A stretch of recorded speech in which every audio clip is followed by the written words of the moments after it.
Proper education on waste management and attitudinal change towards the environment will go a long way in preserving and protecting this planet for the next generation.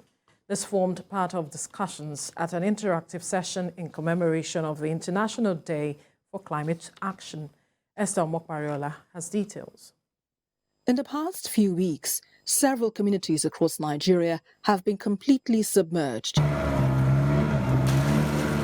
The disastrous flood incidents in Jigawa, Delta, Benue, Anambra and Bayelsa have caused huge economic and human losses, and this disaster has been attributed to climate change. Working with the Nigerian Conservation Foundation for the increase. As part of efforts to mark the International Day for Climate Action, stakeholders and high-level climate social investors say urgent action is needed to revive the damaged ecosystems and shift from harming the planet to healing it. And we understand the role of fossil fuels now in that energy transition, not least in countries like Nigeria, where gas is going to be fundamental as part of that energy transition.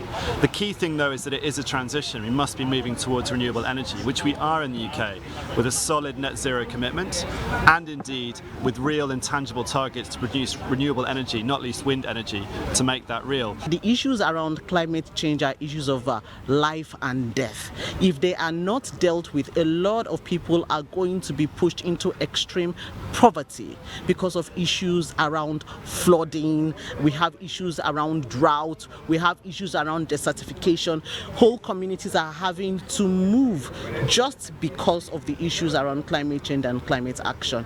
We have a very powerful bargaining card, and what is that? That is our location, where we have the tropical rainforest, the tropical mangrove.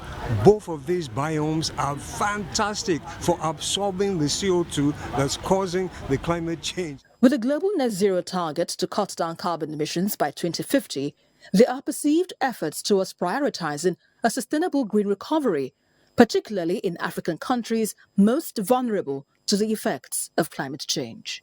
Deforestation not only causes problem to our forest, but also the air you breathe. And that is why we are investing in education and awareness. It is believed that nature is in an emergency mode, and experts say there is no better time than now to take decisive steps in preserving and protecting the only place we call home.